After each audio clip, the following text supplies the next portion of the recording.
Huh. Huh. Alright, so when you don't take the time to listen like you said you would, and it leaves me in a situation where I'm being harmed repeatedly, and eventually you'll make time. I'm glad that you said that you'll make time, but I need you to actually make time. When it comes to an at-risk adult who's been targeted like this, you have to understand like the reality of the situation, and you need to tell these people that my life is at risk. You have to literally tell these people that I am being forced to waste my disability money and do desperate things because wasting my disability money isn't getting me help. It's getting sent from one fucking place to another. That isn't helping me at all. That is helping my predators to get away. And none of these people stop when I try to explain them the importance of these things. Like, hey, if you're going to take time to listen to me before making decisions for me. Please. Actually listen to me instead of making it a discussion. Actually listen to me. There are important things I need to say. There are important details that you need to understand, but nobody shuts up long enough for that. It's me answering all of their questions. And me trying to get them to stop going OCD on every goddamn thing, but what I'm fucking trying to get them to hear. You don't listen by talking over the goddamn victim. That is not fucking help. That is the most hurtful thing you can do. None of these goddamn people address the goddamn abuse. Because they're not listening.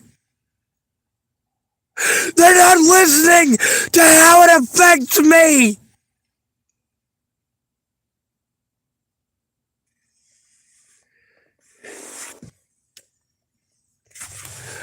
Going in is important, but you have to go in informed. You can't make decisions for the victim. That is never okay. That is never okay.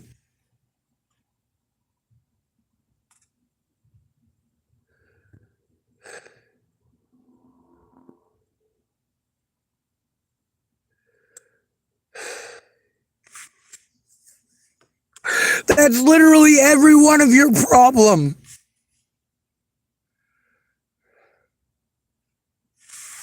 You just want me to believe you when you tell me these things, but you're giving me no proof.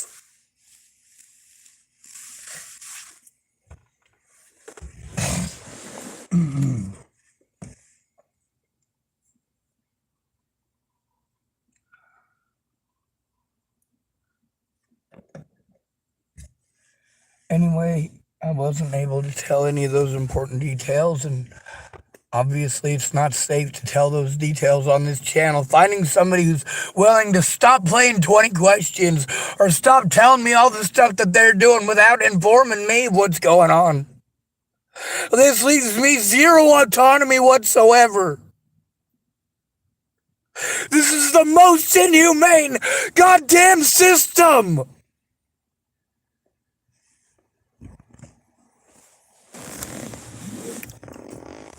It victimizes only the victims.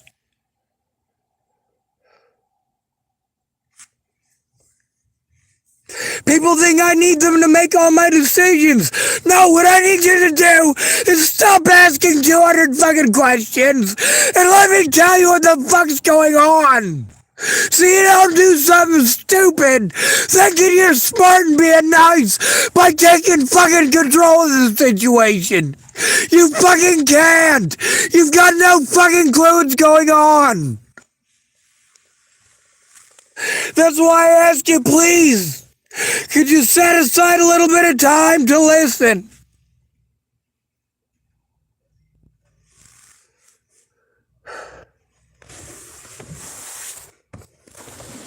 When I'm telling you what's going on, there's a fucking reason for it.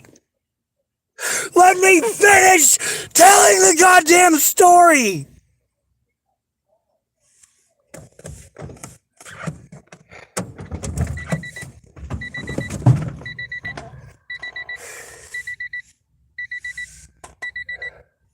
The most important thing right now is to stop the fucking predators from doing it again. That means you need to listen to what they're doing. You need to actually look at the evidence. Anything but fucking argue. Anything but make decisions for me and tell me, oh, well, we can't do anything for the next 2 days anyway. Well, you know what? We could. You could actually spend some time, actually listen like you were going to today or yesterday.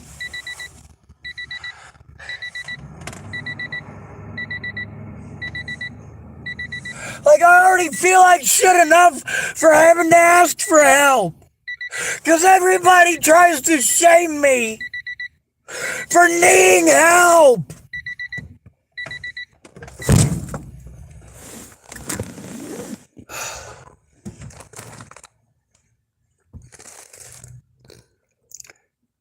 Anyway, she wanted to tell me a bunch of stuff that she'd done. She's not feeling too good, and I can understand that. People make bad decisions when they don't listen.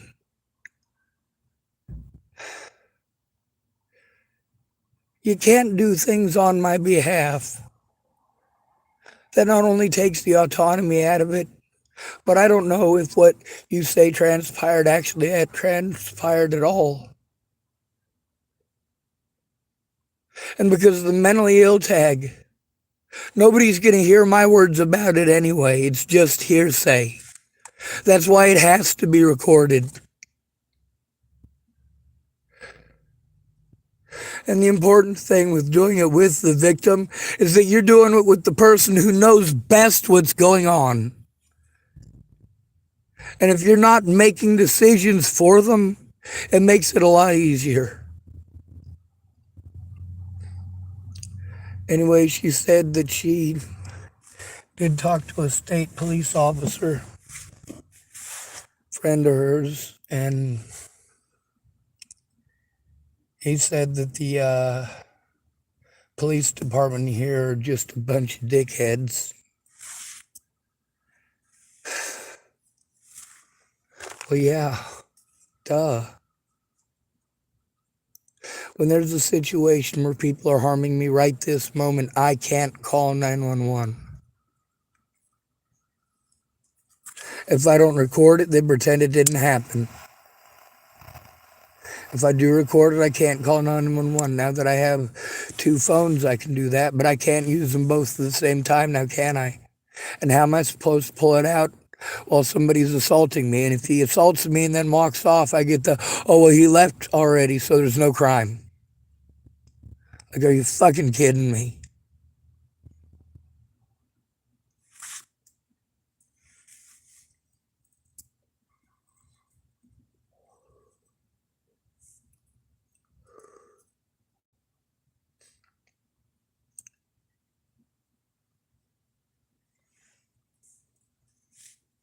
What I need you to understand is that I need you to be in listening mode.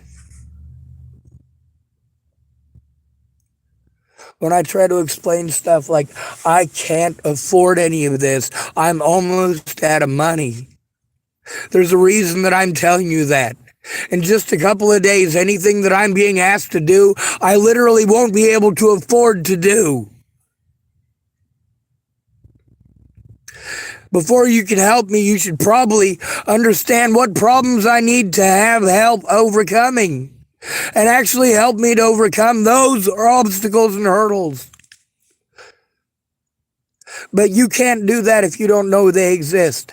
And if you don't know they exist because you're making decisions before me without listening, you're not going to be able to relay that to those people either. When you tell me that I need to stay calm, that I need to not whatever with whoever I need to talk to, that's the point in having someone go with me who's informed. If they start talking over me, that person needs to know how unsafe the fucking situation really is and say, hey, you need to pay attention to the victim.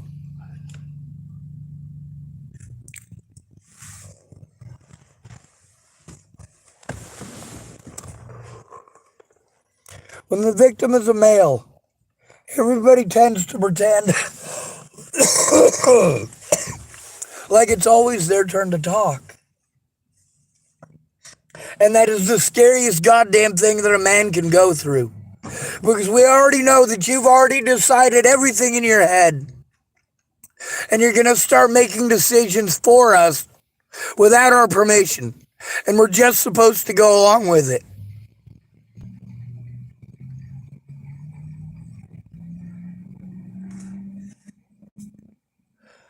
The important thing is to get an advocate, but I have to have someone who is informed, somebody to act as a friend or family member.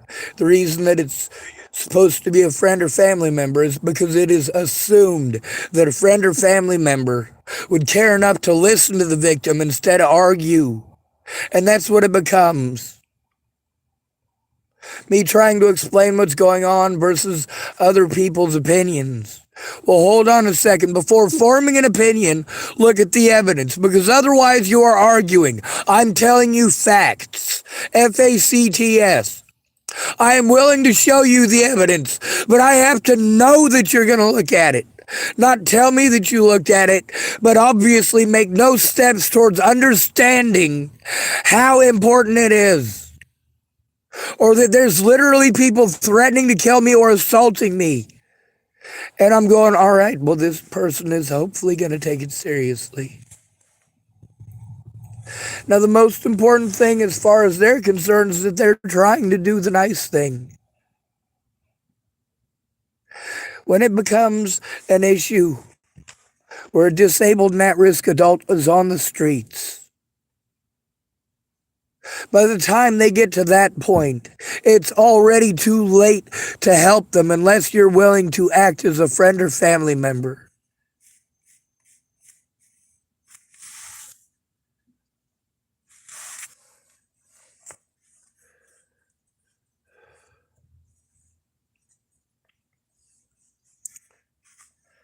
Anyway, she said that she's hopefully going to get a call on Thursday. As soon as she gets the call on Thursday, hopefully she'll be able to call me and we'll both go over to wherever the place is and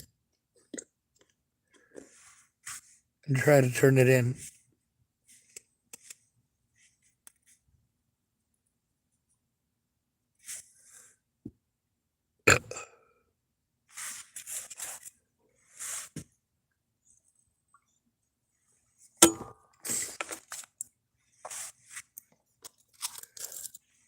A lot of people keep telling me what to do. And I explain to them why I'm not able to do those things and that that's exactly what I'm trying to get help with.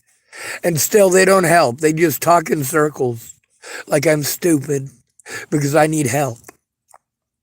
Maybe you should find out from the victim about their situation instead of assuming they're retarded and they need you to make decisions for them. That's not the case. That shows an extreme amount of disrespect for the victim to take it upon yourself to make decisions like that. I know I'm not being quiet about exactly what decision she took it upon herself to make, because the thing is that the problem isn't irreversible. Not even close. But it's something that needs to be put a clamp on real quick. Like it really does have to be addressed.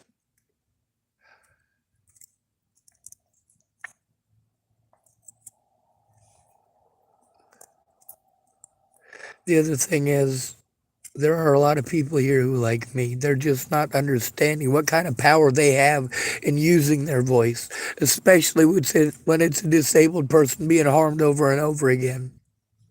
A lot of people, when they realize that there's abuse against me on my channel, like they become afraid. Who wouldn't? When you can literally hear the police doing things that trigger you, and they're doing them to someone else, and you're shivering there going, oh my God, you know?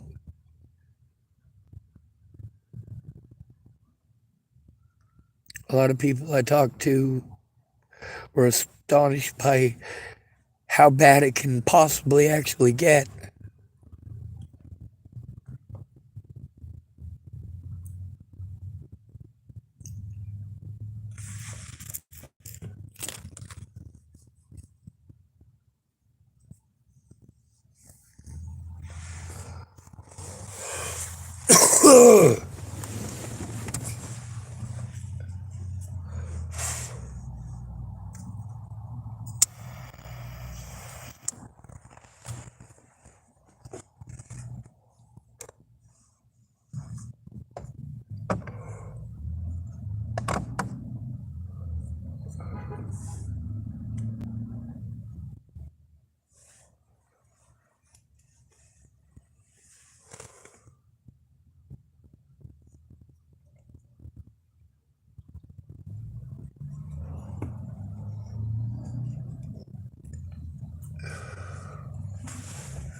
Anyway, she said Stady said the cops here are a bunch of dickheads, so that's the thing, is that if she admit that in court, that's the thing, is that at that point it's not something that's hearsay, because they're supposed to record everything.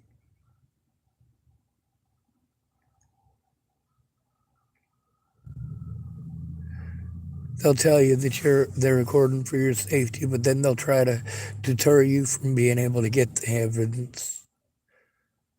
Try to make insinuations that are very scary.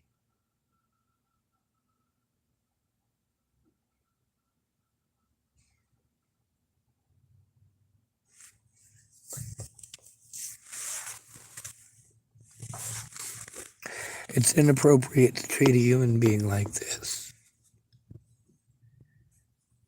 And it was important, before she made any decisions on my behalf, that I get to tell her some things. I was hoping she was going to yesterday, and that didn't happen.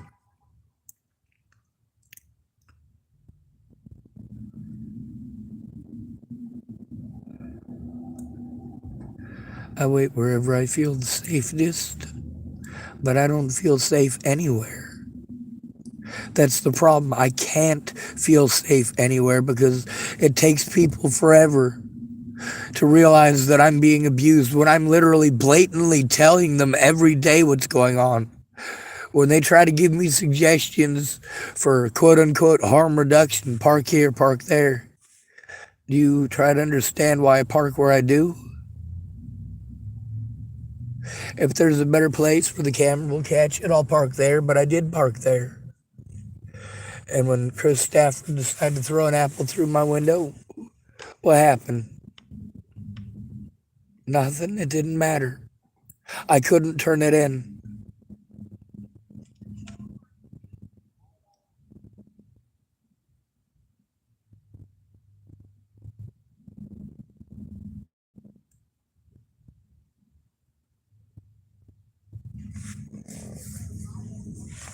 I try to explain to people how important the evidence is, and pretty soon they're asking a bunch of questions. I don't need you to ask questions at that point. All right, if you try to stop and fix every one of my problems, we're never going to get anywhere. I don't need you to fix any of them. I need you to listen so you know what's going on. If you know what's going on, you're not going to suggest that I do things that I've already done over and over again by myself. When you ask me over and over again, if you gone to this place, if you gone to that place, hey, you're standing in the way of progress. I've been here for 11 months and made literally thousands of phone calls. How about we stop with the list of what you want to know and let me tell you what I've already done, because it is important. I'm not telling you for no fucking reason. I'm not trying to get you to listen before making suggestions for no fucking reason. I'm not asking you to please stop pretending I have a dick and pretending I'm a fucking moron because of it, and understand that I'm a human.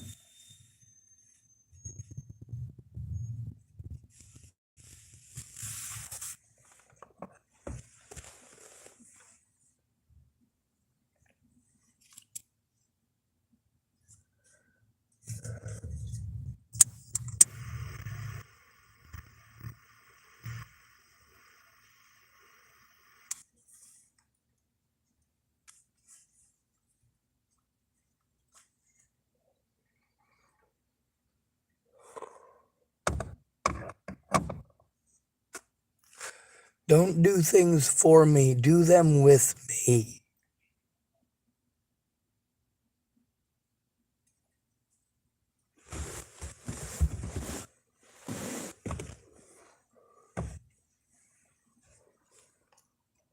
See, here's the thing, is that if you're able to set it up for appointment 2 days away, you're not taking the situation as seriously as it needs to be taken. I can stop doing this on the internet the moment I have someone that I can trust. That's hard to do when people make decisions for you without trying to find out what's going on, without making the time they said they would. So we're going to wait on a lady, hopefully to call her on Thursday. The reality of it is the lady is probably going to call her, and then she's going to call me by herself. And that can't happen. That cannot be allowed to happen. There are safety issues with that. There has to be civilian oversight, and that's the point of having a friend or family member do it.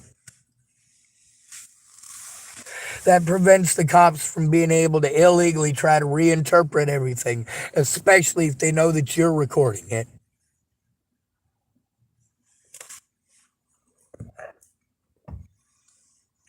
There's also the very real situation of the lady is also afraid of getting fucked with by police. Everyone here is.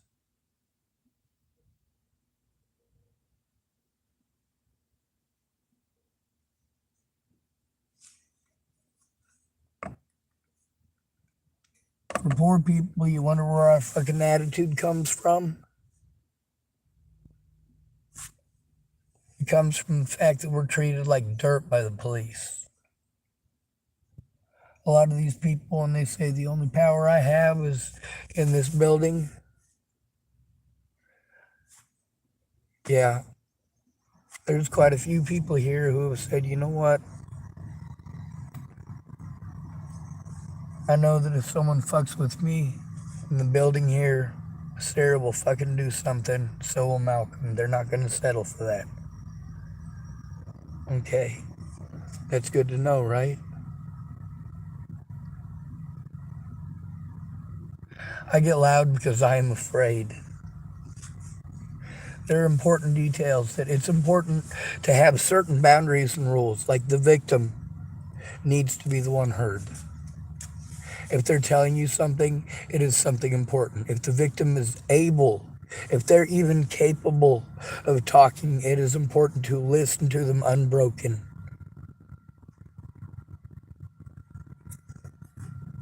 It's that one question that you have to ask. You are so OCD that you are incapable of thinking of anything except that one question you want to hold on to. And they might even answer the question that you got stuck in your head, but you missed it because you're trying to find the pause in the conversation where it's your turn to speak, and it's not a conversation. See, that's the number one issue with when a male has been victimized. You don't treat him like a victim.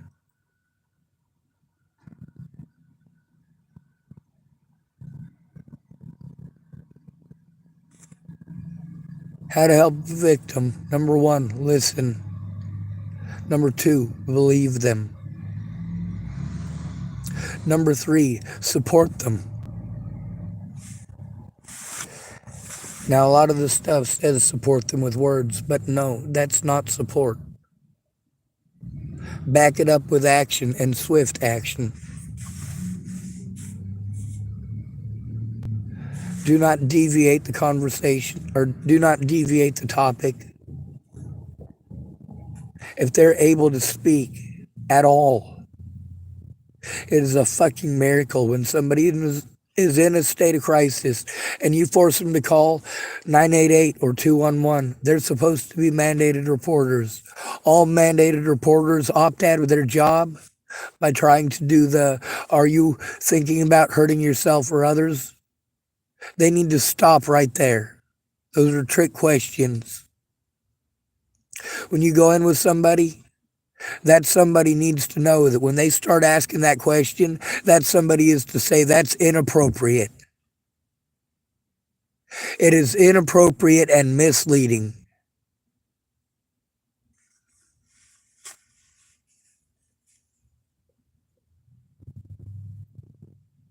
I'm not trying to hurt myself, and I am not trying to hurt others.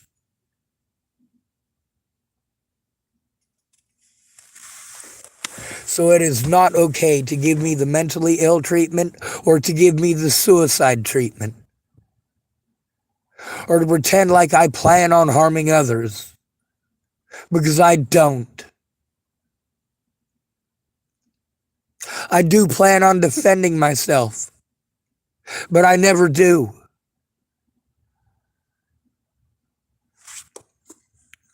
Doesn't matter how much pepper spray I got if I'm not willing to use it. I'd rather use pepper spray than a gun. I don't own a gun.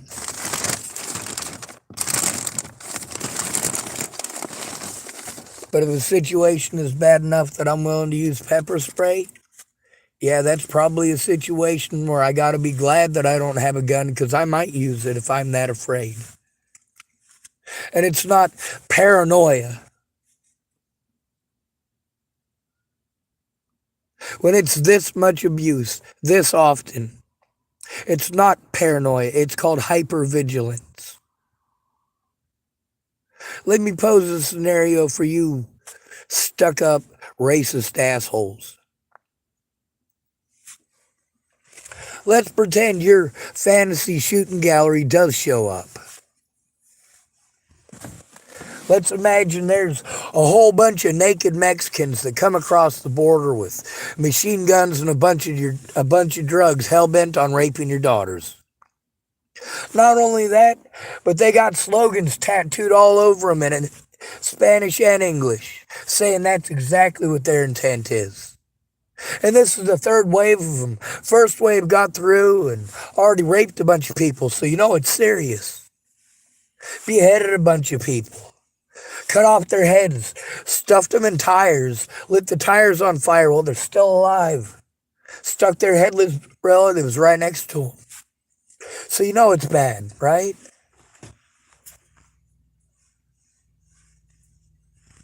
Let's say you've got that hellish nightmare, and it's a reality. And you tell yourself you ain't gonna run out of ammo. Problem is, they got ammo too. Government already fell down. You're just trying to protect your three precious daughters and their virginity, their precious youth.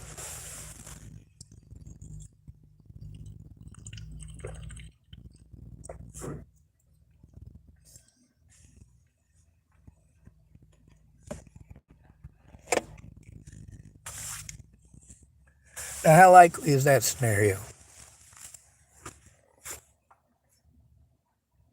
It's a lot more likely that you'll shoot a cross-dresser for not seeing your no trespassing sign, because that cross-dresser is also autistic.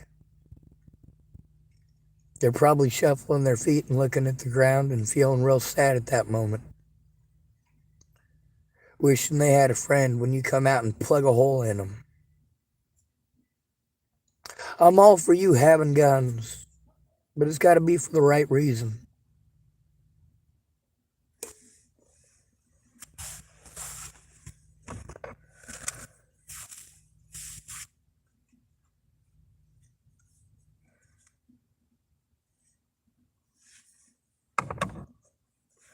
Let's imagine that scenario's happening,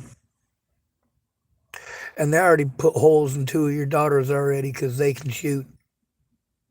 They got guns too.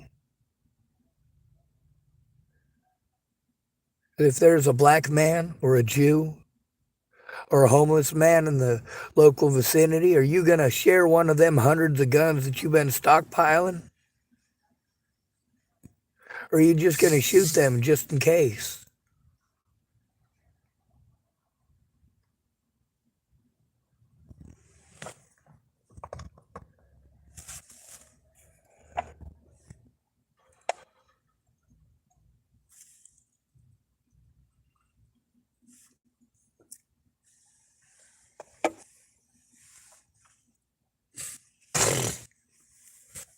It's obvious that the United States government isn't going to protect you, but the thing is, you need to stop protecting bad cops. You need to stop blaming black people. You need to stop blaming black people. You need to stop blaming gay people. They didn't do this to your precious country. They just think differently than you because they have different experiences than you. And a lot of you racist assholes would be surprised to find that black people give a fuck about their families too.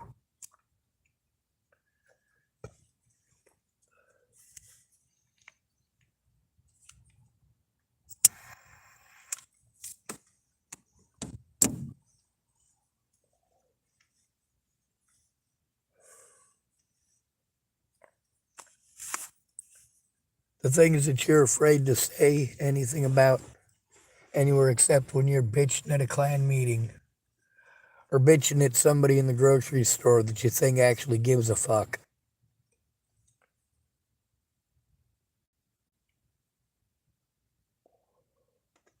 Or you're spending another night drinking down at the bar and you and all the other farmers getting drunk are all talking about how blacks and Mexicans ain't worth of this and ain't worth of that, making fun of homosexuals, talking about how the Jesus hates all of them, talking trash on them drug addicts. Meanwhile, the only reason you ain't lost all your shit already is because you had a good start. And all the people that I know who have talked about how they made it from absolutely nothing have been absolutely full of shit. Every single one of them inherited wealth. Every single one of them had a decent start. By a decent start, I don't mean that they had the best of everything or even the best of anything, but they had enough. Many of these people of the older generation, they want to pretend like everybody had it that easy and everybody today has it easier. No, we have it worse. And the reason we have it worse is because we were too busy trying to assign special rights and no teeth to back it up. How many of these folks who are supposed to be mandated reporters tell me they don't know who it's supposed to be turned into?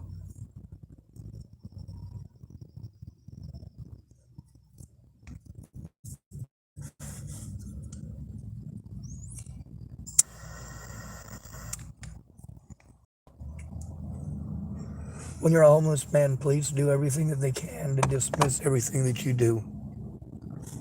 Every crime against you.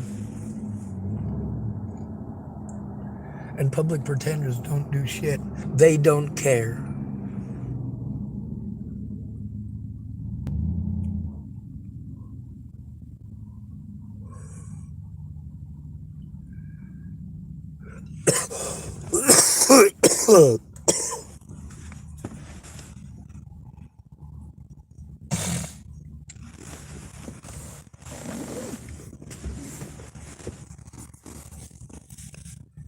Anyway, so this lady, she's gonna wait on someone to call. She wants to do that. I think it's a good idea to talk to somebody, but if you have to wait till Thursday, the person on the other end is not taking it for the emergency that it is. It's also something that I just have to take your word for. And there's an awful lot of people right at the beginning of this that I just had to take their word, and it ended up being bullshit. And then they wanted to call me out and call me a liar. Well, it's a good thing a lot of their stuff was in text messaging at that point.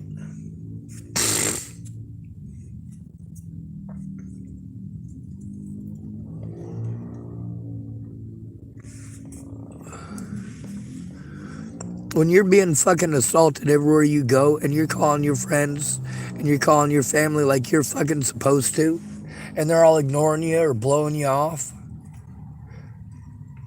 and literally anything is more important than listening to what you're going through. Anything is more important than helping you to turn in the fact that you were assaulted right now. And all these people saying, yeah, Sean, you're the most honest person I know. You're the most honest person I know. Yeah, but you're not saying that to anyone but me. You're not saying it to anyone that matters. You're saying it to the fucking peanut gallery.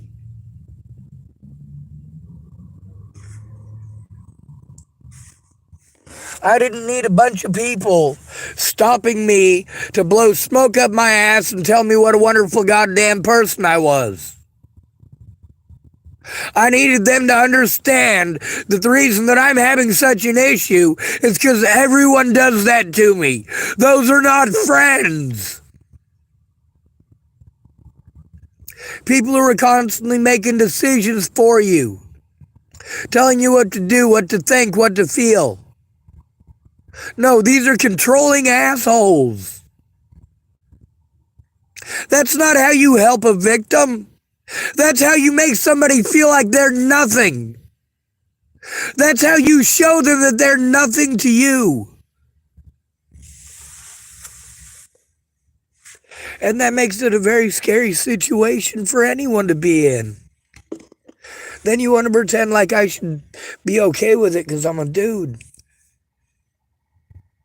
Now, there's also other people's safety that I always have to consider. And people are always reminding me that. And I tell them, yeah, that's the reason for going in together. So that it doesn't become an issue of safety.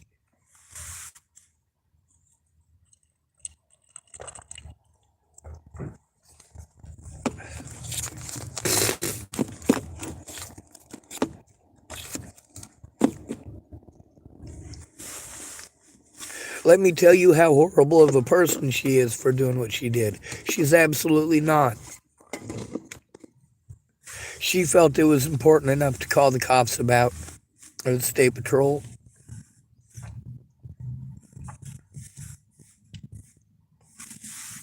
Other people have told me that they've made calls too. But it's the importance of making the call together. The initial contact is the most important.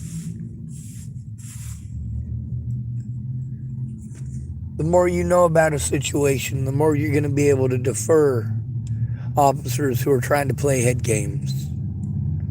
You also have to know what those head games are, which takes a few minutes to explain to you. I'll give you examples that actually happened in my life over this situation so you are aware fully of what they are, and then I will tell you the consequences of such actions. Actual consequences for me in these situations. When you tell me that your friends or family are being threatened because you were arguing with people on Facebook over whether or not I killed Natalie. That's what happened at the very beginning. We don't get to ignore the beginning. That is not something that gets to happen. It is inappropriate to even suggest it because I am still being abused over it and because the evidence proves it.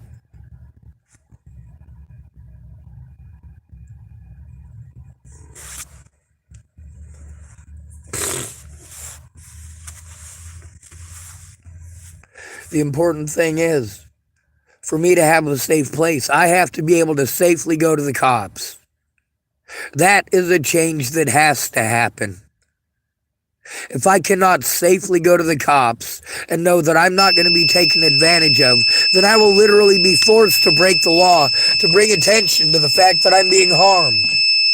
And that's not cool. God damn it.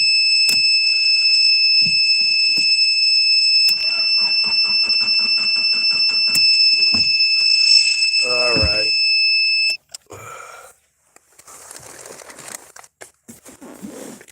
There's a reason I asked her if she could listen for about an hour. Because I actually needed her to listen before she jumped the gun and did something that creates even further safety risk and allows them more of a divide between what they're supposed to do and what they actually did.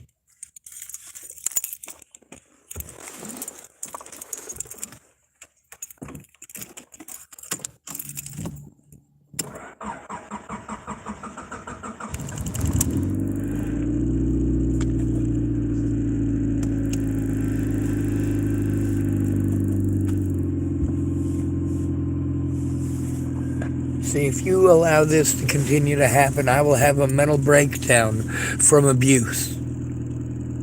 And then I will be harmed for having a mental breakdown from abuse. Do any of you stop to consider that an at-risk adult, an autistic adult, is still autistic? We have to mask and pretend that we're perfect at all points in time. We have to pretend everything is okay. If there's a problem, people are going to tell us they're sorry. That's the most we're going to get out of people.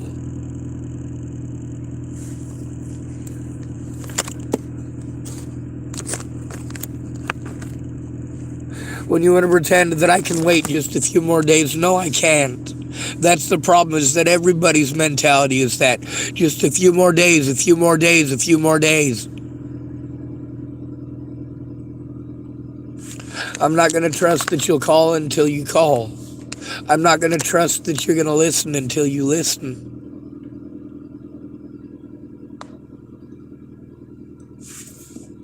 I'm not going to trust that you're my friend if you're trying to control the situation instead of listen to understand.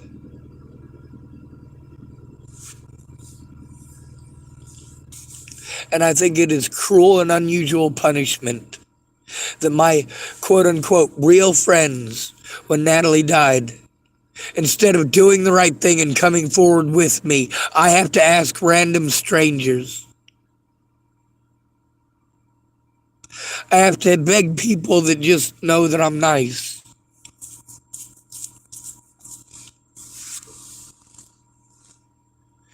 Every time that I move, it costs me a lot of money that I don't have.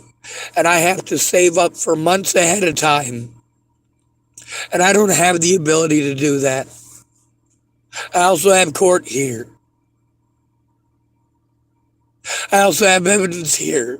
And nobody stops to understand how important that evidence is. Or the fact that I can't even get to it right now because I don't have any assistance, because I am disabled and everyone wants to ignore that. I'm only disabled when they can use it against me, and they literally have to lie about my disabilities to get away with that.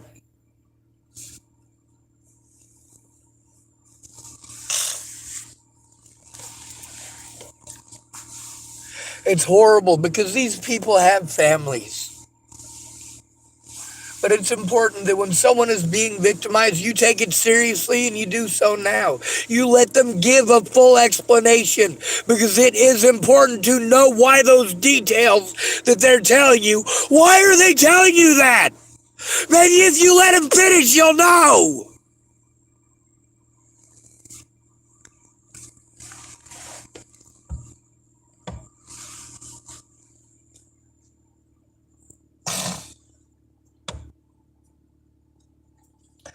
And then we've got the problem of women.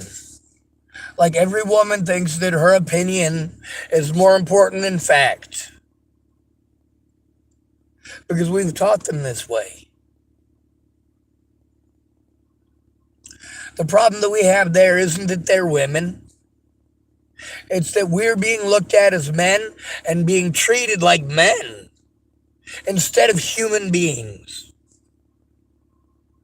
The law is set up for human beings, not men and women, not blacks and whites. But now it's becoming for blacks and whites. Only black people can be victimized by the police. Only women can be victims of any crime whatsoever. No woman could possibly be a perpetrator. These are bias that we have to deal with. I don't mean just pretend they're not happening. I mean they have to be dealt with. This abuse cannot continue just because there's a bunch of people it's not happening to that are fucking pampered enough to pretend it doesn't happen to anyone.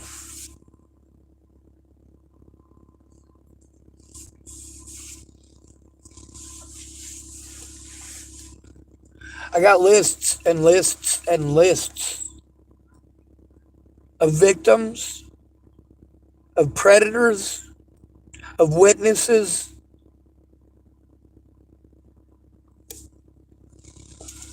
And in every single one of those situations, it was inappropriate to make me go in alone and not to record it.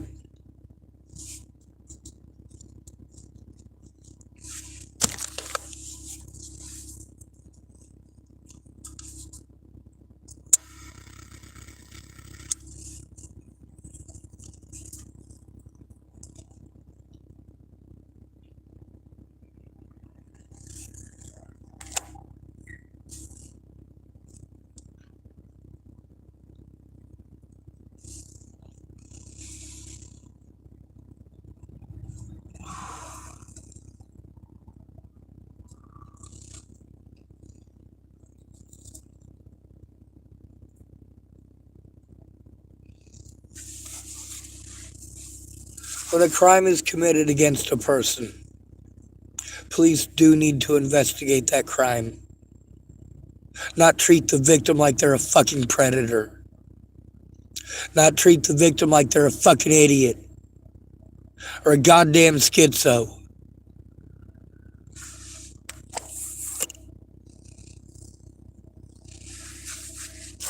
The important thing is turning in the crimes as soon as possible, and literally no one will try that.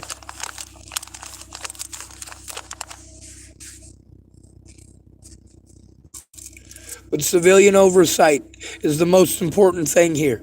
But how is it civilian oversight if that civilian is clueless because they haven't taken the time to listen?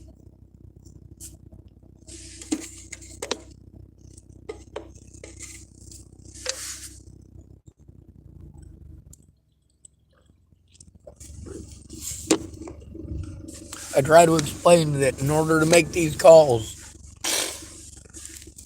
that I have to use up gas that I don't have. If I have to waste a whole day waiting on you, instead of going out of your way to be pissed off that I'm pointing out that you wasted a day or two or three of mine by not calling back, no call, no show.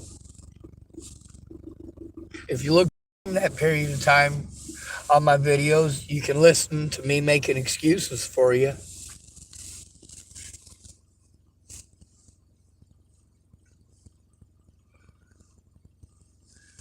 You also realize that those aren't actually excuses.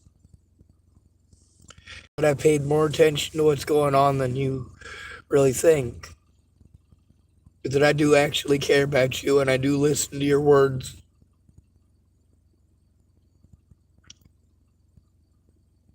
That I know what a burden it is, and that's why it's such a horrible thing to tell me what a burden I am all the time. A male victim is treated like a burden by his friends and family. It's horrible. It's sexist. It's wrong. And it's illegal. Also, because I can't protect myself. Because I am disabled. Because they are taking advantage of either A, disabilities that I do have, B, the assumption of disabilities I don't have, C, wives' tales about different disabilities. Officers intentionally misleading the situation about my disabilities. Officers have repeatedly done this. It is not okay to treat the victim like he's a fucking criminal. When you let criminals harm a victim over and over and over again, and you treat them like they're a criminal or a piece of shit for even coming to you for help, and the police treat them that way, and everybody says, oh, well, you should go to mental health. All you're doing is helping the predators to get away. All you're doing is letting them know you don't care who hurts them. Because none of these agencies are going to help a goddamn one of us if you make us go in alone.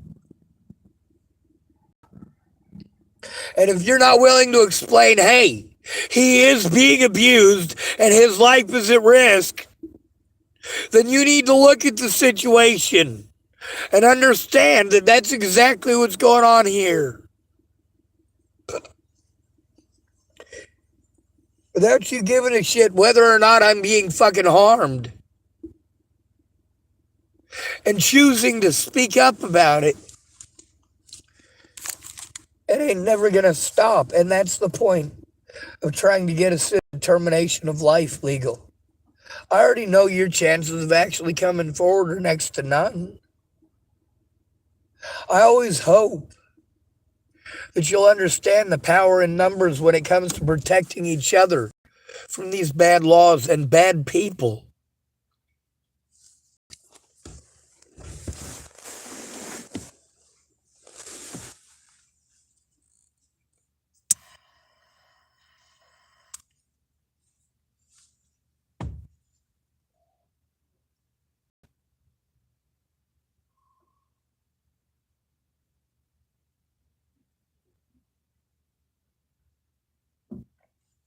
So that daughter of yours that's strung out on meth or fentanyl or whatever the hell she's doing, she's out here on the streets. Those of you raised with that miracle scenario of a bunch of homosexuals coming to rape everybody or a bunch of Mexicans or whoever. Do you realize when your daughter's out here on the streets, that's just what's going to happen to her? It's just going to happen. Just like in prison. When they decide it's going to happen, the guards will open the doors for them.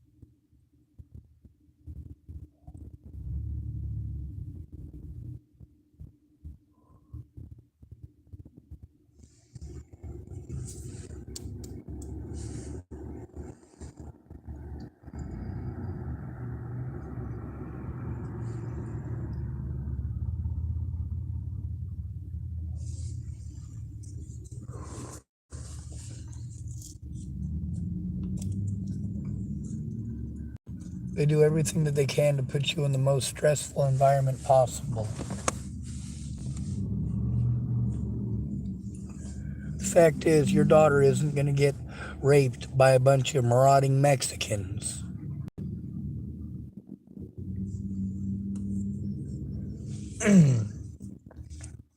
Your daughter is statistically most likely to get raped or molested by you or her mother.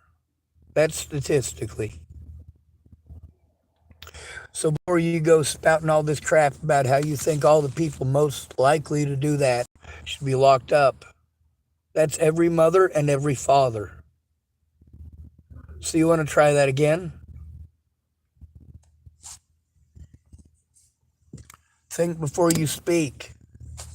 Maybe you should find out what's really going on before you assigning blame to a group of people.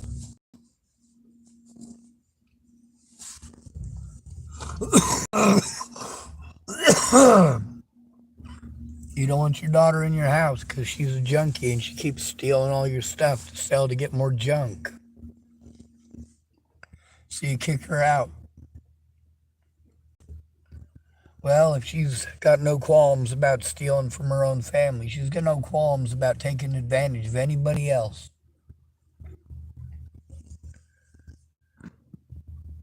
So your daughter's out there hurting people and destroying people's lives. And when the people whose lives she's destroying speak up about it, you tell them they shouldn't judge addicts. Well, you did. You kicked her out of your house. You made her our problem. You know, the disabled people who are the most likely to be victimized have to go eat at the same places as the predators who are most likely to victimize us. And then we're told that it's our choice. It's our fault for going there. It's our fault that these people target us.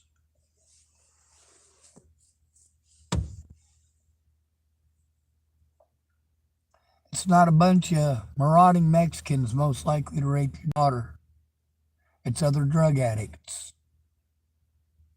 People in houses that know that, well, she's homeless and alone. Nobody's going to shit. If she disappears, she might end up on a poster, but probably not. Nobody's going to realize she disappeared because her family doesn't actually give a shit. Maybe 6 months or a year down the road, you'll go, well, I haven't heard from her in a while.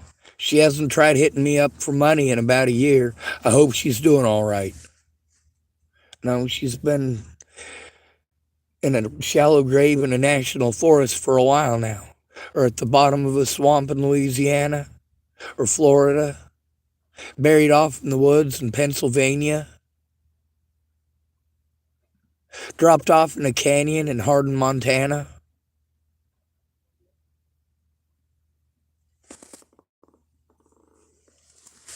Rolled into some bushes.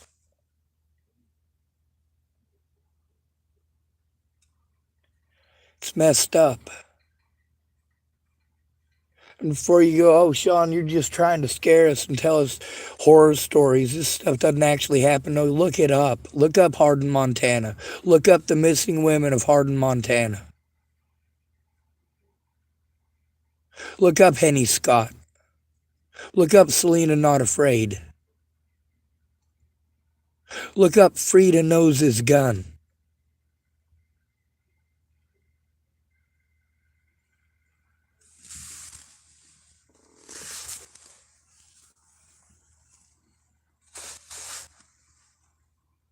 How many bodies were found when they found Brian Laundrie and Gabby Petito? They found 14 bodies overall.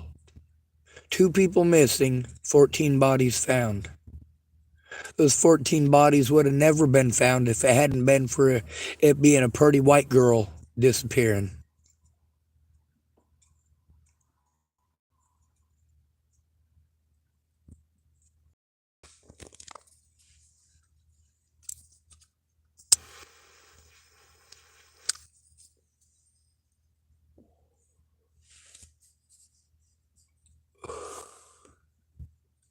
I have to be afraid that a police officer will literally murder me and pretend he was afraid. Just like other predators in my life with positions of power.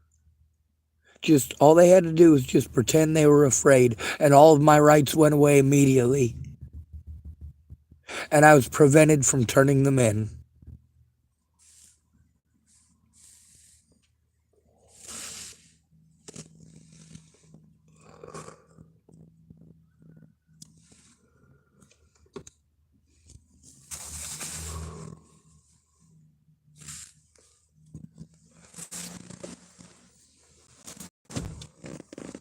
when it comes to the tricks that the police use.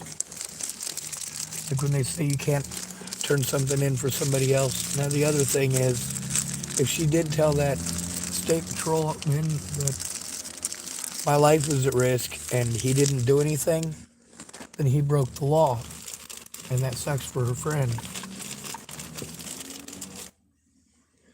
She also said that he knows who I am. He verified to her that he knows who I am. The way she said it is that he told her that he knows about me. Well, that's very good. That means they're table talking.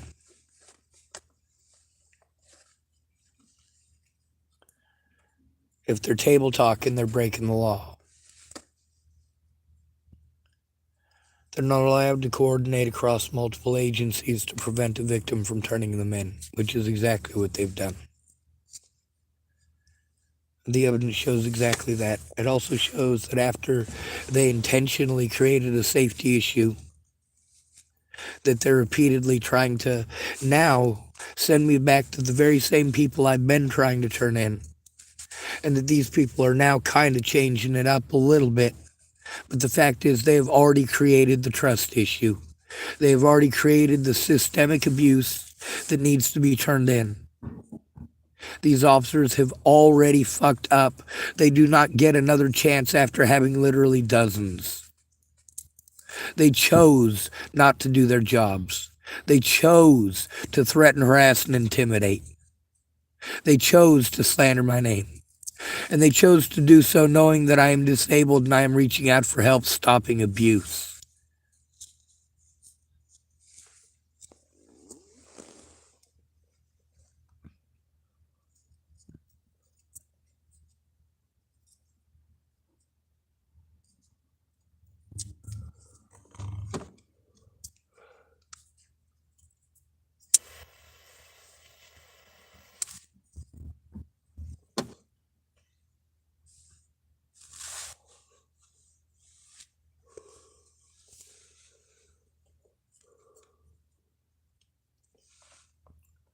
Scott DaCosta and his goons.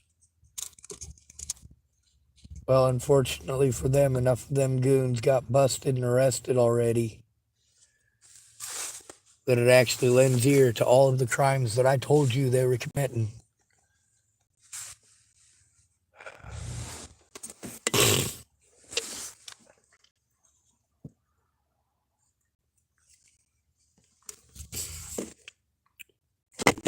It's important to establish a one-on-one person. When they're having a major issue, yeah, sometimes they're just getting argumentative over something that doesn't matter. Like fucking and don't give a shit, so it doesn't matter. No, you don't care what year the original Legend of Zelda come out, and you're not about it because you don't know, and you know that you, and it doesn't matter. So whatever you tell me, yeah, I'll probably believe it. Because it doesn't matter. Or it'll occur to me that I just don't give a shit enough to look it up. So it doesn't matter. I'm willing to let you win, whether you're right or wrong, makes no difference. But when it comes to important things like the safety of myself and my surroundings, that matters. When it comes to the safety of the evidence, people need to stop overlooking that and stop talking over it. They need to actually listen.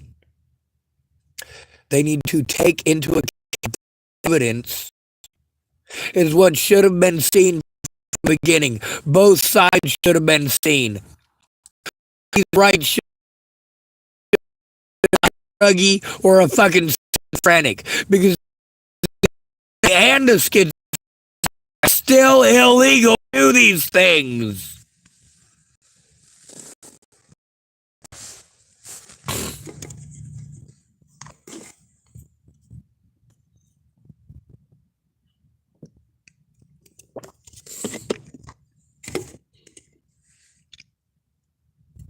Instead of people telling me to look up a whole bunch of stuff. I didn't need them to tell me to do stuff. I needed them to listen. I had so many people tell me, oh, well, do you know about this obscure law here or that obscure? Fucking time out. I'm not in your situation. I'm in mine. I'm not in the imaginary scenario you built in your head. I'm in the reality of mine.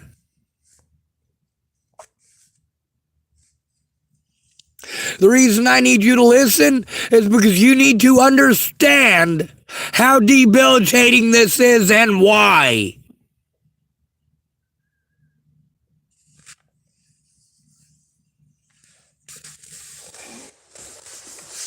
And when literally nobody shows up for 7 years because they're just blowing smoke up your ass, it is hard to trust anybody, especially when they're not showing up and not calling either. To at least say, hey, I'm sorry, I'm not going to be able to make it.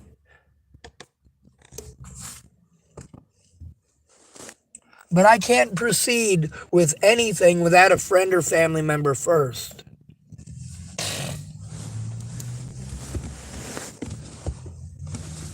Now, this lady also said we're going to start off from the very beginning, or start off from scratch this time. We're going to, start off with step one. Well, step one is listening to the victim. Now, all of the abuse that I'm going through, we cannot just ignore that. That is the important part, is turning in the abuse, turning in the evidence, so that the victim is not repeatedly harmed.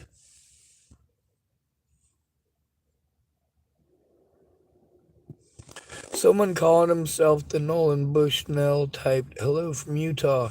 Hello, Utah. I'm supposing you came to my channel because a friend of yours died.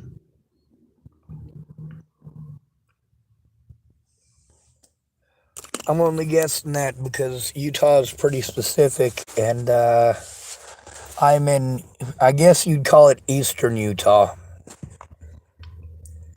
They tried saying that some of the different parts of this state didn't actually vote to be a part of Utah, but also there's apparently some argument that nobody gives a shit about because they don't want this part of the state in Utah anyway.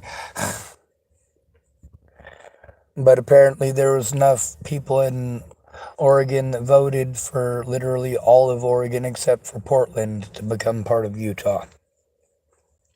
So, hello eastern Utah from western Utah, I guess.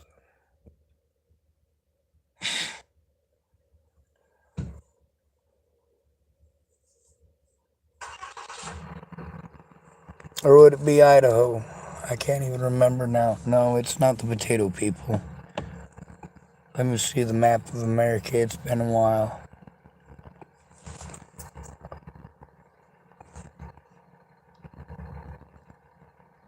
Mapo Estados Unidos. Showing pictures that match.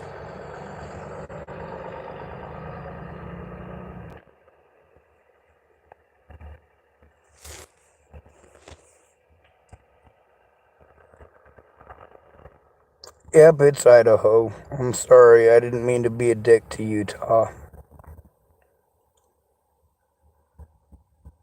I forgot Utah was right next to Colorado. Usually I just, and no offense, Utah, it's just kind of, there's not much between Denver and Las Vegas. Even Salt Lake City, really just, a lot of people are afraid of Salt Lake City because of Mormons, and they get kind of scary, apparently. A lot of people are also afraid of Jehovah's Witnesses.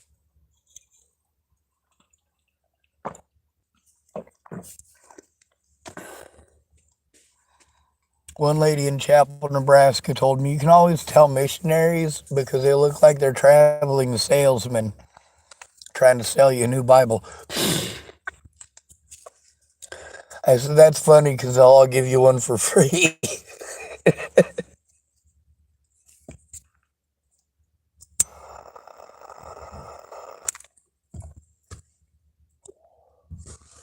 You'd be surprised how many people pretend that they're going to help. And then rather than finding out what's going on, they want to try to convert you to their fucking cult. I don't care what religion you have, it's a cult to me.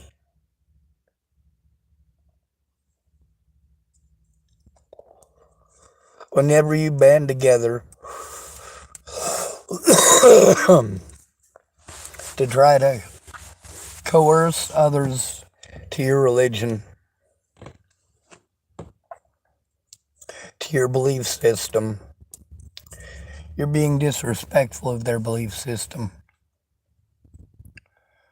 How would Mormons feel if we went and knocked on their door? How about if we said don't come back and they just sent a different set? Yeah, wasn't it in Utah where that guy got sick of Mormons showing up at his house? He'd called the cops and had them trespassed from his property. So they sent a different group and he had them trespassed.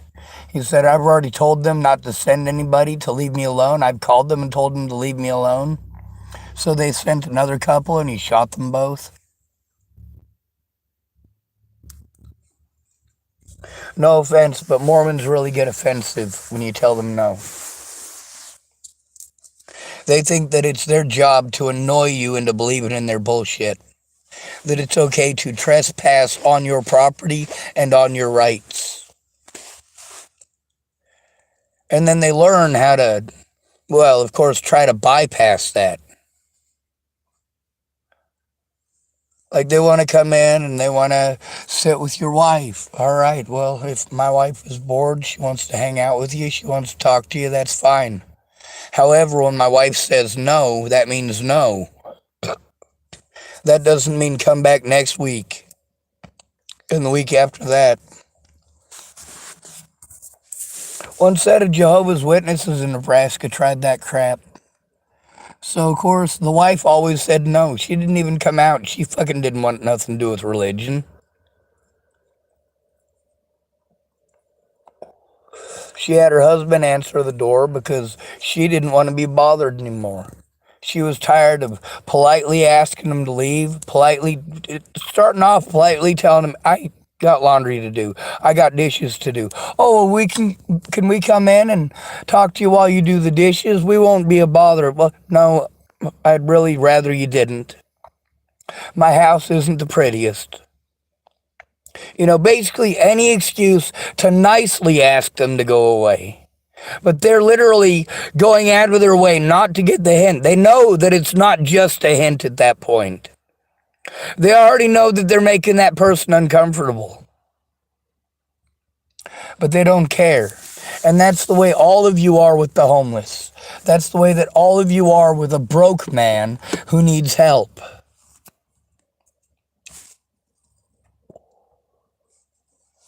You want to convince him. That's what your job is. Now, these Jehovah's Witnesses decided they were going to call this woman in, saying that they hadn't seen her in like 6 months and that she used to visit with them every day that they showed up there and that they haven't seen her in 6 months, and the cops went over there. They wanted to arrest the guy, know where his wife was. He's like, dude, she's at work. They went to work. The wife was fine. Made a big old scene asking her if everything was all right at her work. Making a big scene with multiple officers who are very, very, very much like this. Using a very disrespectful tone. Like maybe she didn't realize that she was supposed to be like dead or beaten up or something. And she was telling him over and over again, you can see I'm fine. No bruises. Obviously, I'm not a corpse back here. I just feel like one working too many hours. Well, that last part I just embellished.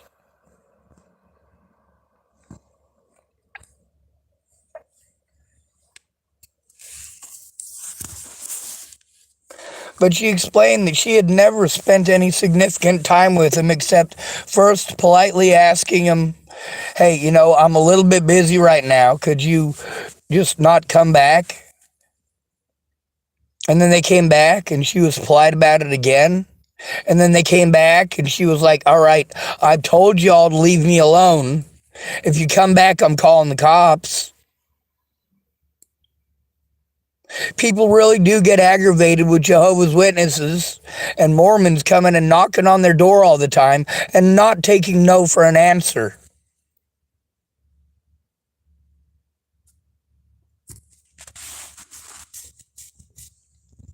However, when you take part in abuse against other human beings like that, you are committing organized crime.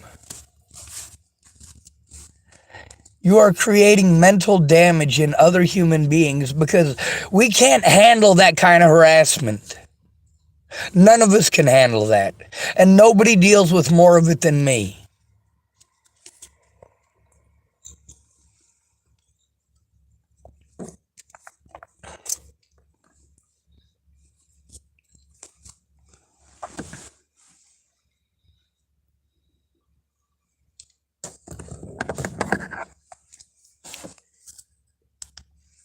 The thing is, you have to, number one, call with the victim, and number two, you have to speak up. You have to tell the law enforcement agency that that person is being abused. You have to say it as their friend, as their family member. You have to recognize that the abuse is happening, and then you have to push it. Because we're not allowed. As soon as they start talking over us and changing the subject, you, as a friend or family member, have to recognize that this is a wrong action to commit to. And that the mandated reporter needs to do their job as a mandated reporter. They don't get to make you jump through a bunch of mental health hoops for 6 months with the friends of the officers you're trying to turn in. That's not okay.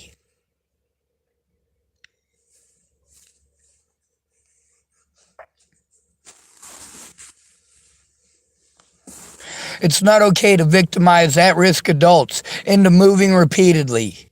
Just because you don't like him. Just because you don't think you have to do your job for a disabled person. Just because you all hold bias against the homeless.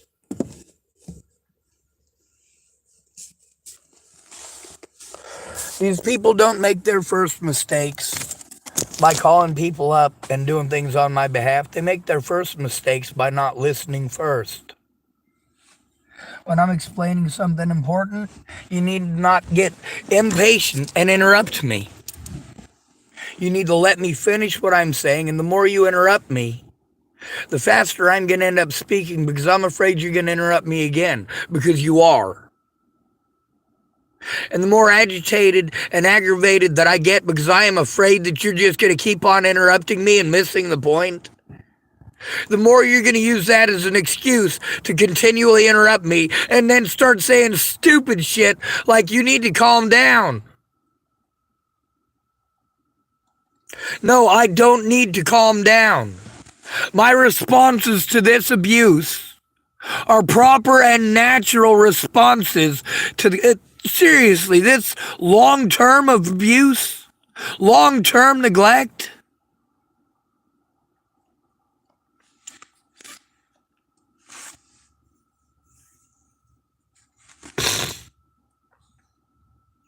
But people don't stop to make the time to look. They want to ask 20 questions. The first meeting with somebody who is being victimized, you need to stop and recognize that they are the victim. They are the victim, not you. They already feel horrible about asking for help and have probably been stomped from one end of the country to the other for asking for help. The last thing they need is for you to dictate everything with no knowledge of the situation. I'm trying to show you that I'm being abused. The most important thing is to do something immediately about the abusers. The victim needs a safe place. That doesn't mean shoving them into a goddamn homeless shelter. That is fucking heartless.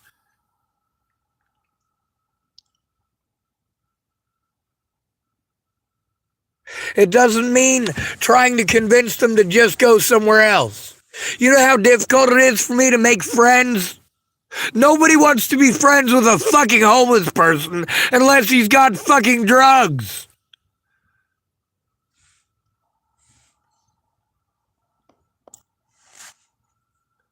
I never have any drugs.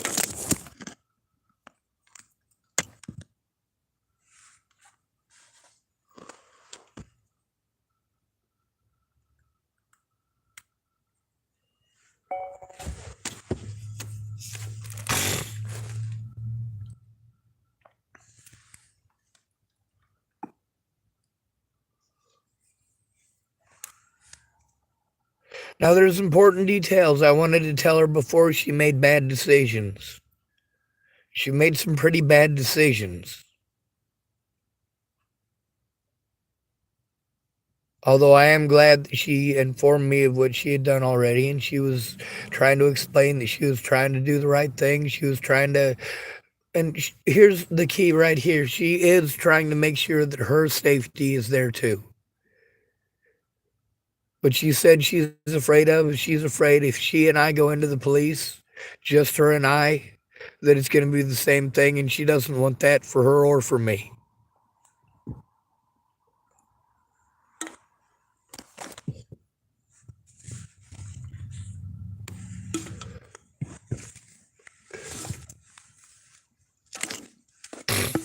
But she needs to understand the safety risks, and that if she doesn't try to do something to understand how important the evidence is, the police will just make stuff up or twist something into something it ain't and arrest me. And there's no way for me to get the evidence to you or to show you any more of it. There's nothing I can do at that point because you didn't listen. It is important to pay attention to the evidence. The evidence is what's important here. My life is meaningless. My evidence is not.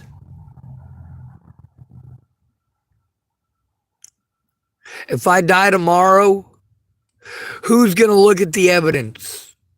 Who's going to help turn in the evidence? Who's going to be able to even make heads or tails of literally thousands of pieces of paper evidence, let alone over 7,500 videos on my YouTube channel? Like, these people need to understand and actually take a look at how immense a goddamn project it is, and that 24 hours worth of recordings, 2 to 3 hours at a time at most, turns into a lot of fucking videos that I have to sort through, which is why it is important to do it in the very beginning, when it first happens. A friend or family member, for an autistic person, what we're supposed to have on standby on our phone is our emergency contact. And I can't trust anyone as an emergency contact because nobody answers their fucking phone. Nobody answers their phone.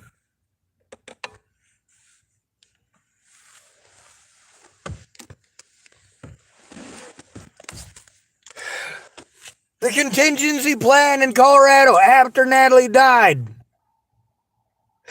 Kayla Trujillo. She's who I was supposed to call when I'm harmed. And she's supposed to help me to turn it in immediately. Before I was allowed to go anywhere, be released from anywhere, literally every government agency that I was sent to, because I was assaulted, and I was the one who was charged with assault by Officer Whale and Lolatai. I had to jump to a bunch of pre-trial, pre-court this, a bunch of other fucking places, just running around in circles, while what I needed to do was get people to stop ordering me around and listen. Stop making decisions for me and actually listen.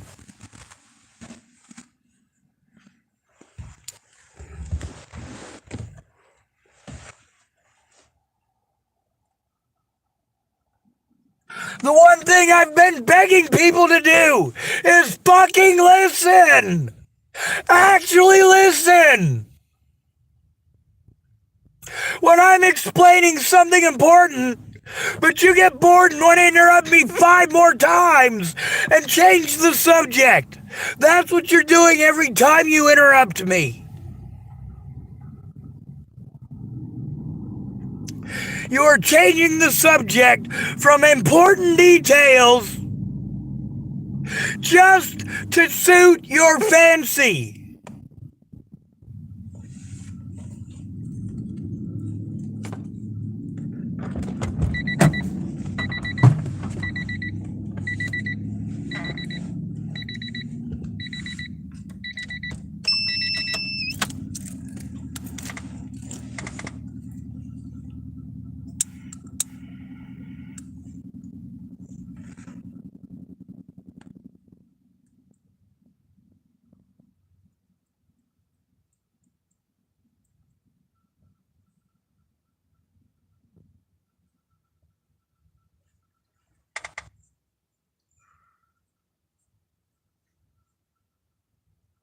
I tried to start telling her about the other witnesses to the situation because it is important. A lot of these people she knows, I only know them by their first name, but they are witnesses to the abuse. And instead of victimizing me because I didn't follow the proper legal protocol, keep in mind, I did. With my abilities, or within my abilities. I'm victimized and treated like I'm not making an effort because I cannot turn off my disabilities. I can't turn them off no matter how much you talk over me. I can't turn off my disabilities. No matter how much you talk about autism like it's a fucking choice, I can't turn it off. Meanwhile, autism is not my problem. Post-traumatic stress disorder from abuse and fucking neglect is. I'm abused. You neglect the abuse as my friend or family member, so I'm abused more. This forces me to do desperate things, like go to strangers or the fucking internet.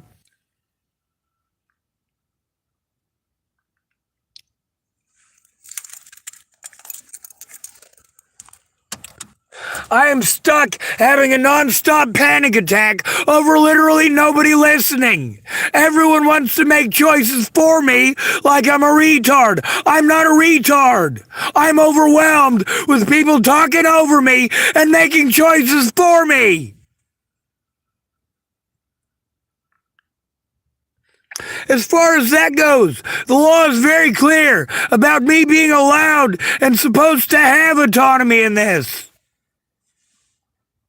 People are not allowed to make decisions for me. They're not allowed to tell me what I am or am not allowed to say about people harming me.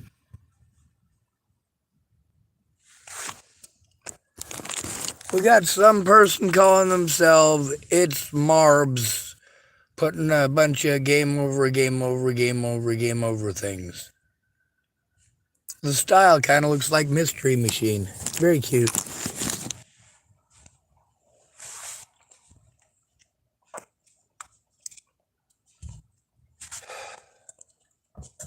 It's unfortunate that the only way to get people to listen is to fucking scream. Nobody wants to pay any attention to how much effort I made at trying to turn in crimes that were committed against me. They ignore me until I scream.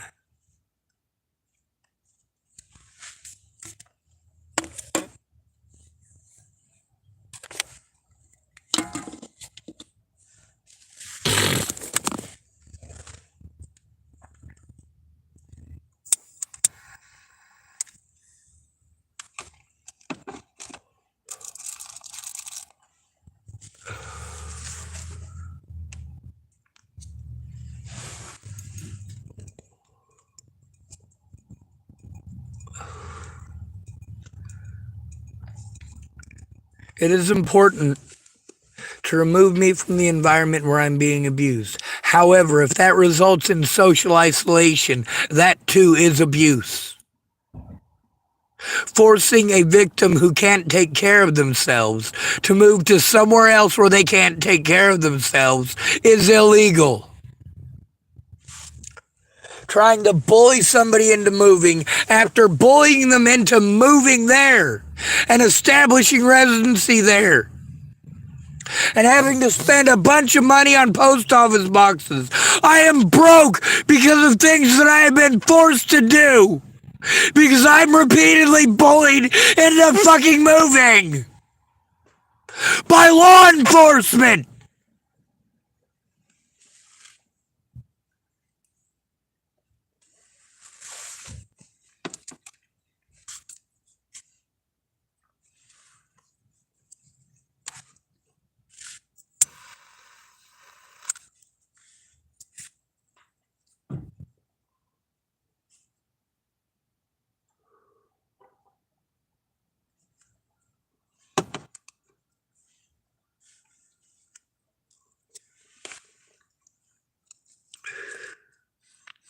There's a lot of people who admit it outright that I am not schizophrenic.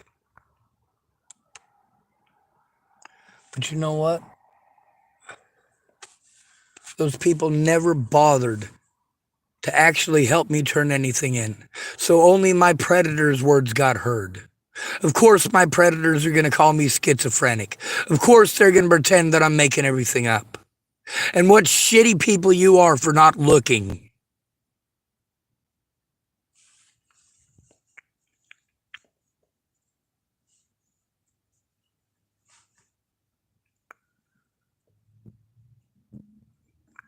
Well, we got a jackass here. We're used to those, aren't we? Trolls getting on here and being assholes. Thinking it's entertaining to see the fucking horror that my life is. Getting off on it like sick, disgusting perverts. Americans are the most disgusting people that I've ever had the displeasure of having to live with.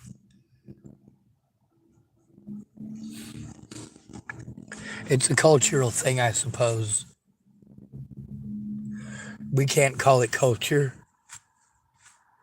It's inhumane and it's uncivilized. It's impossible to get a woman to listen without her thinking that, oh, that means take control of the situation and make all of the decisions for a person that you know nothing about. I need help turning in the abuse. That's the most important thing. Making sure the abuse is fucking, making sure that I have a safe place to make a fucking police report. All right, this dipshit is getting fucking blocked from my channel. I'm done with this bullshit.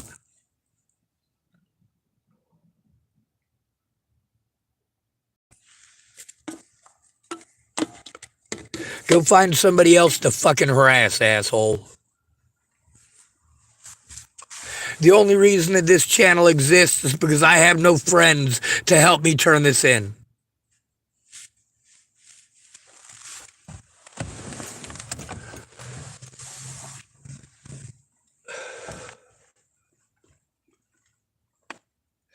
Yeah, we can't just make one call and wait for them to get back to you. You have to know what the fuck is going on and not do things for the disabled person. Do it with them. Or you are harming them. You are also risking being lied to.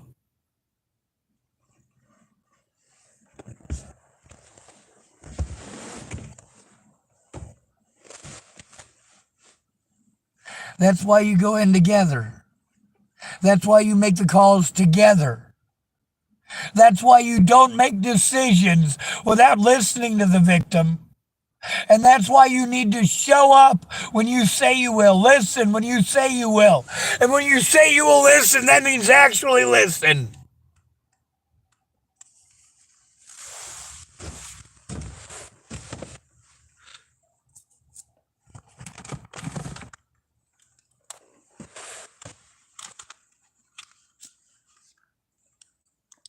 It is not okay for you to make uninformed decisions for the victim.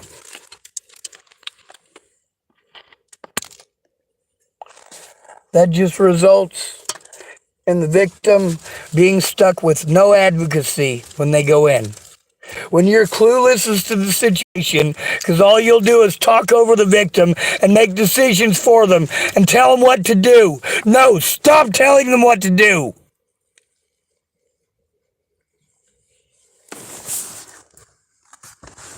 Stop trying to pretend like the victim is wrong for having a fucking meltdown over abuse. We're not being fucking heard. So why don't you try being the one fucking person who actually listens?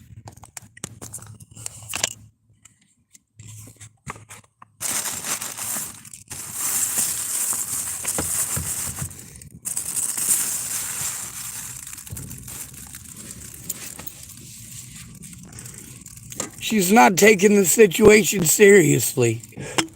And that's the problem. When someone says, oh, well, we're just going to wait on a fucking phone call on fucking Thursday, they're not taking it seriously. You need to make the calls with the victim. Don't do things on their behalf, especially not without recording it. That puts the victim at increased fucking risk.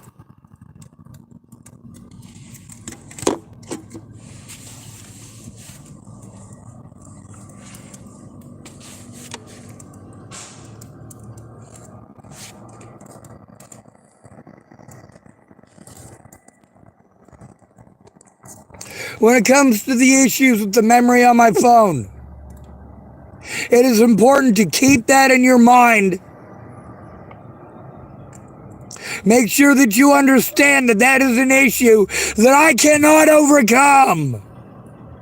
I cannot overcome any of these issues because I can't function, because I literally have no friend that I can trust to even fucking listen.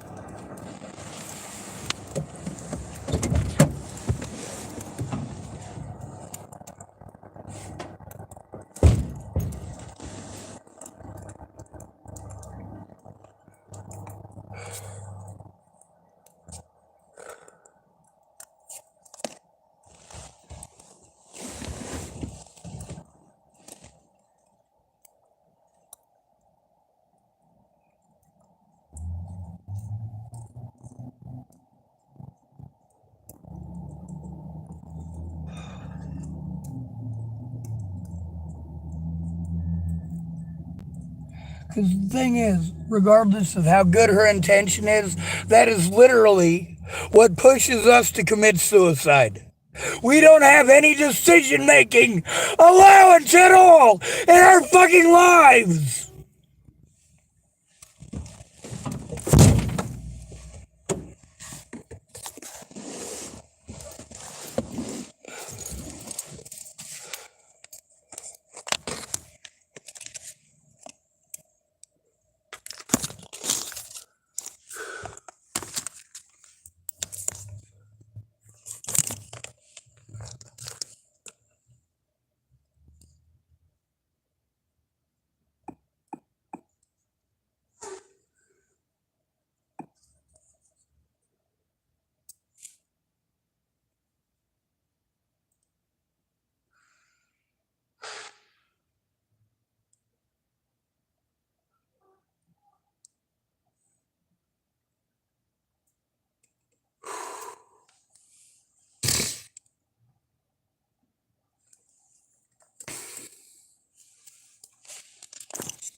Now, how evil are these people? They're not. None of them are evil. The people who get on my channel, you're evil.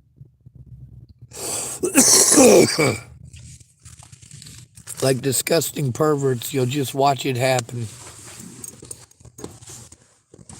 Going out of your way to gaslight me as well.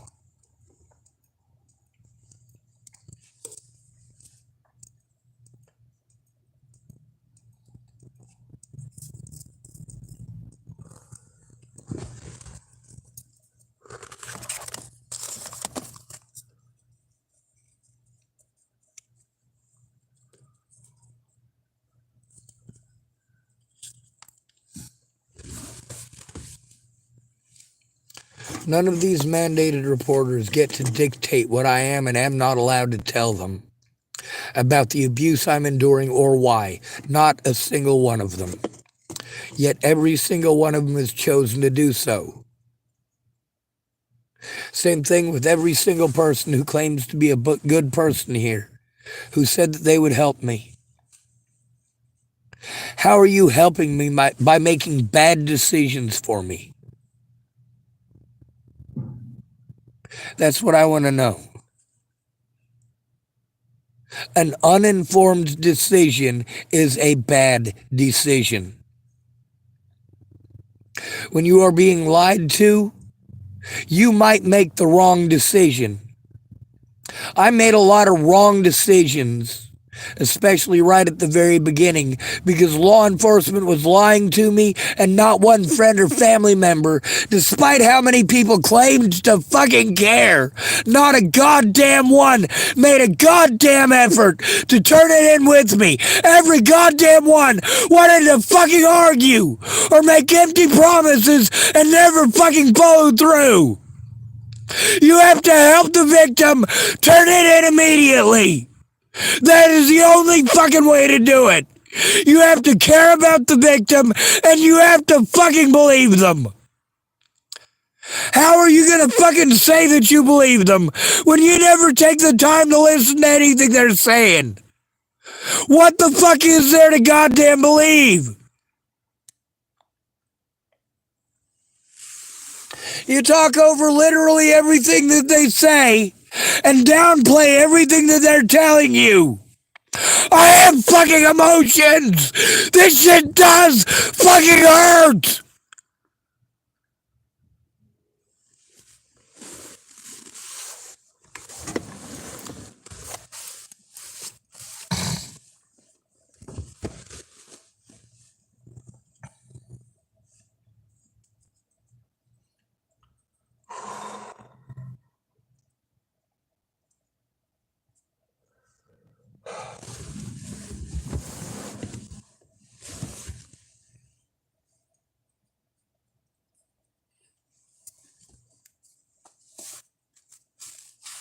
Uh,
Not listening to the victim always works out in the predator's favor.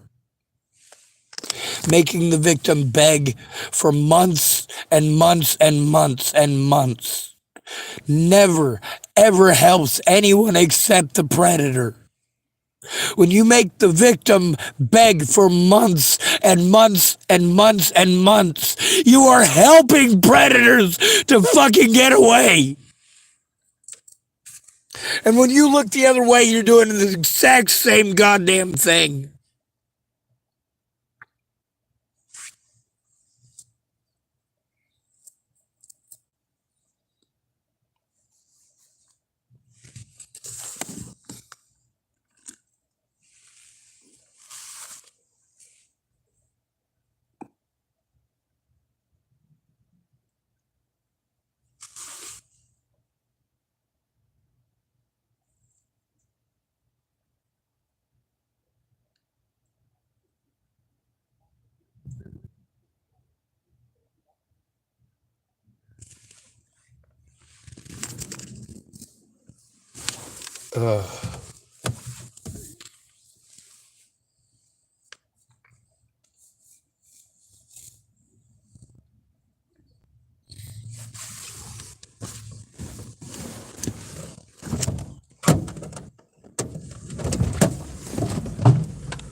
Fuck this goddamn country and everyone in it. See, that's why it's difficult to trust people. They do things that are very stupid because nobody feels that they need to be informed, especially not women.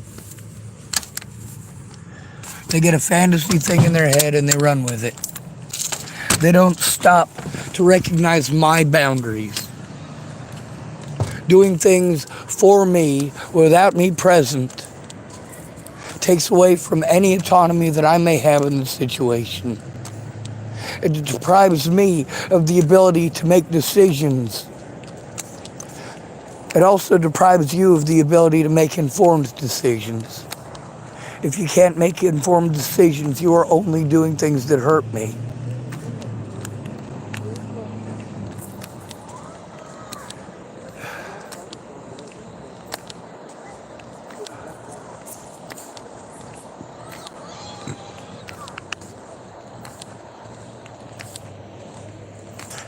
I have to laugh. I fucking hate seatbelts when I was a kid too.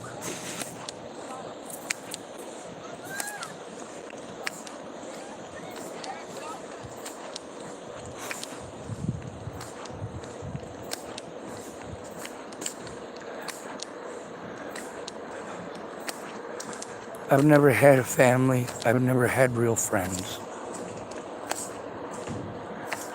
People show whether or not they care based on whether or not they help you how you need. And every single person I know knows how to help a victim turn stuff in. Every single one of you knows how to do this. You pretend that when it's a dude, it's somehow different than it is with a woman. No, it's not. The difference between a man and a woman, well, actually, it is different because you're not going to help a man. You're going to pretend like you don't know how. You're going to pretend that he's retarded and that you have to wipe his ass and make his decisions for him. I didn't ask for anyone to make my decisions for me without being informed. If you're going to make decisions, oh my God, what happened to your facial hair? I took it off. What? Yeah, I needed to change. I was just like, you know what? It'll grow back. You know, you do grow a very pretty beard, all right? And I'm not trying to say this because I'm hitting on you. Yeah. You really do look, what's the word that girl used? I don't want to use the word she used because I just realized the word she used was cute. Oh. But she liked it because you got a dark beard that grows in real nice and it's well kept. Like, you know, you almost look like somebody we might want to watch as a comedian on TV. Shit, that's kind of what I hope to be one day. Right? Except for I ain't very funny except for the way I look. You don't look old enough to smoke cigarettes. I am, and I do.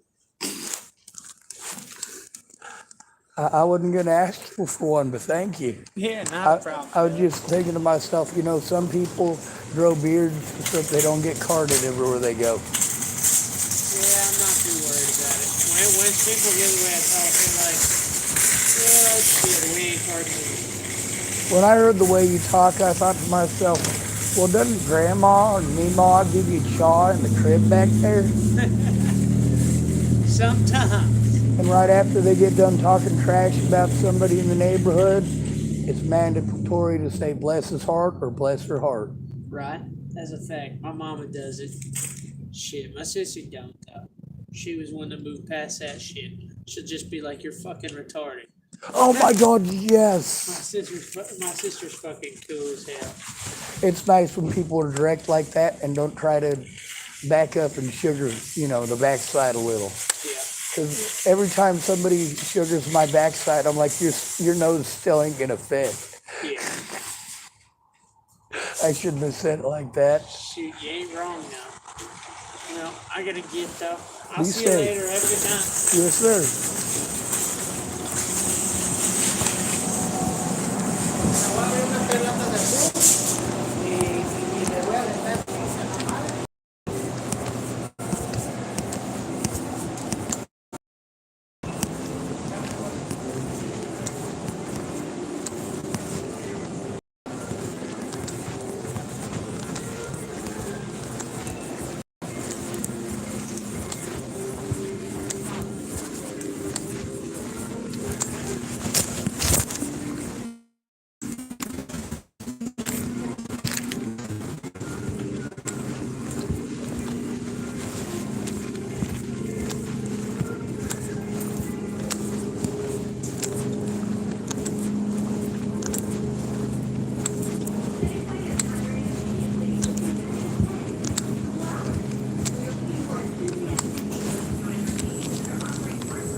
I'm so smart, I walked in here without money.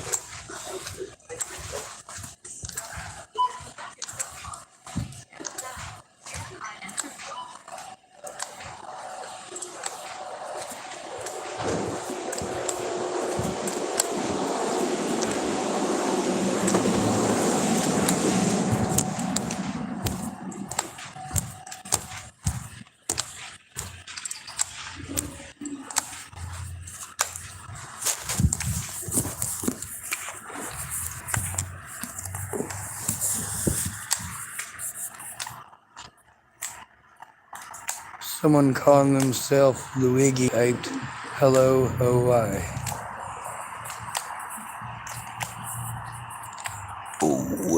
Oh, where could my baby be?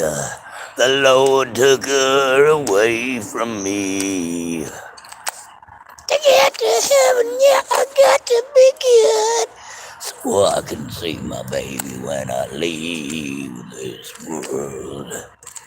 something like that.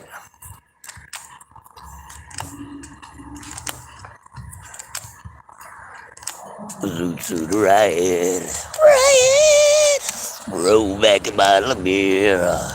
Zoot suit riot. You know I gotta come round here.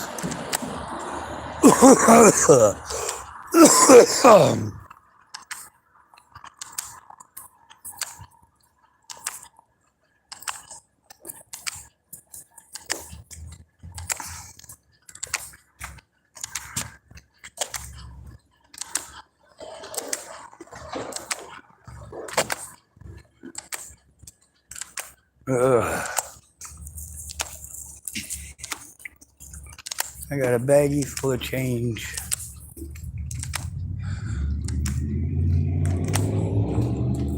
Maybe it'll do me some good. But the problem is that it's literally impossible for me to survive the month now.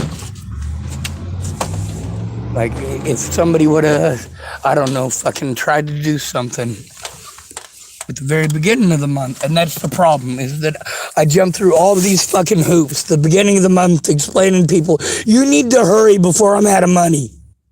You need to hurry before I am out of money, because then I'm going to be told to go jump through a bunch of hoops that I can't, because I spent all of my money making sure that I kept my goddamn phone charged up and making sure that I was where I was supposed to be the day that you said you'd show up and didn't. Like, you don't stop to understand how much money that it fucking costs just to make sure that I can stay online for my fucking safety.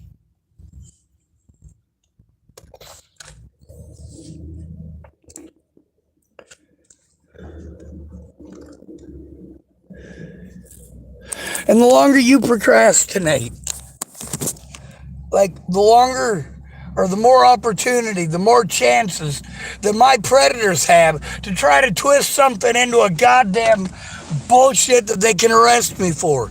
Then all of my evidence goes fucking bye-bye because you wasted our fucking time. You cannot make informed decisions when you don't know what's going on.